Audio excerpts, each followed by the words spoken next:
Pertanyaan Anda mengenai gentle parenting, saya pribadi tidak setuju. Pertanyaan saya adalah, anak kecil bagaimana dia bisa berpikir, bagaimana dia bisa bernalar untuk mengerti yang kita sampaikan. Nggak bisa. Anak harus ngerti. Untuk setiap tindakan ada konsekuensi. Nah, tentu saja kita tidak melakukannya dengan berlebihan. Ya, melakukan dengan cara yang pas takarannya. Nah, ini seninya di sini jadi orang tua. Kita bisa bersekolah sampai doktor bahkan profesor, tetapi menjadi orang tua beda cerita. Tidak ada kelas untuk mengerti persis arti tangisan bayi. Tidak ada gelar yang membuat kita mampu menjawab puluhan pertanyaan si buah hati setiap hari. Setelah menjadi orang tua, maka sekolah tertinggi dalam hidup dimulai. Butuh kerendahan hati untuk belajar dan ini berlangsung hingga akhir hayat. Menjadi orang tua ada seninya, kata Adi Wijaya Gunawan, seorang hipnoterapis klinis dalam pertemuannya dengan puluhan orang tua di Medan beberapa waktu lalu.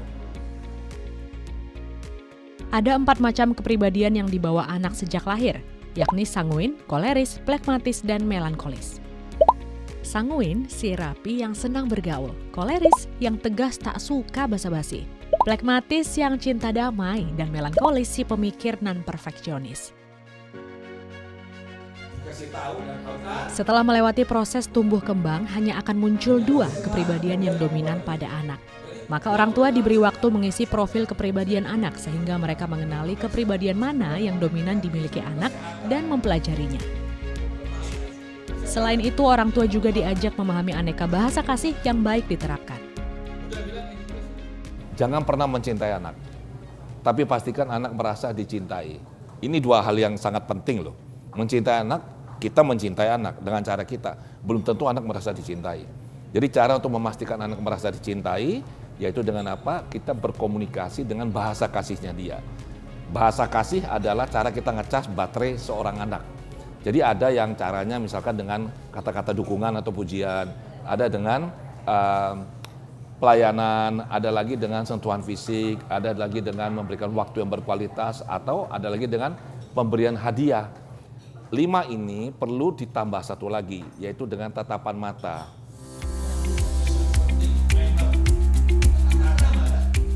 Ya, Adi juga menekankan orang tua untuk hadir sepenuhnya, bukan hanya memenuhi kebutuhan dan keinginan anak semata.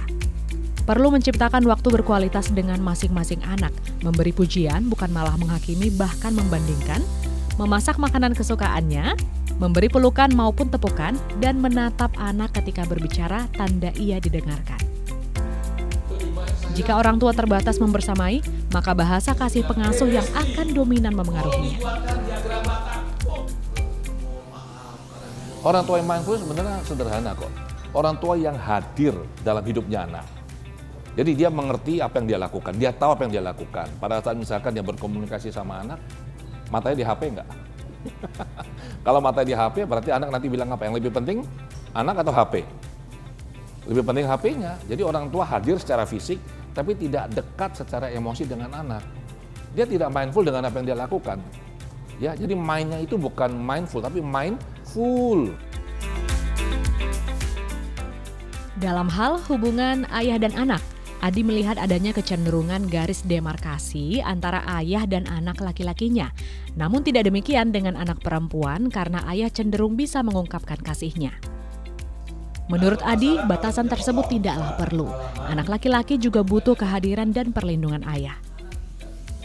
Vivi Lautan yang menjadi salah seorang peserta kelas ini merasa campur aduk, menerima aneka materi yang diberi. Satu sisi ia merasa terlambat belajar. Ia merefleksikan setiap salah benarnya mendidik anak. Namun di sisi lain ia bersyukur dapat mendengar langsung ilmu mendalam dari ahlinya pada kegiatan ini. Dan bertekad menjadi ibu terbaik bagi 4 anaknya. Jika waktu anak kalian masih kecil, spend more time with them. Karena waktu anak-anak itu sangat sedikit. Boleh dibilang waktu mereka dengan kita itu 1 sampai 18 tahun. Setelah itu mereka akan meninggalkan kita, memiliki kehidupan sendiri, kuliah atau sebagainya. Dan itu menurut saya sangat sedih sih. Karena saya akan mengalami itu dalam waktu yang sangat dekat. Ya itu aja sih. Mungkin untuk parent-parent lain boleh spend more time with your kids. That's all I can say.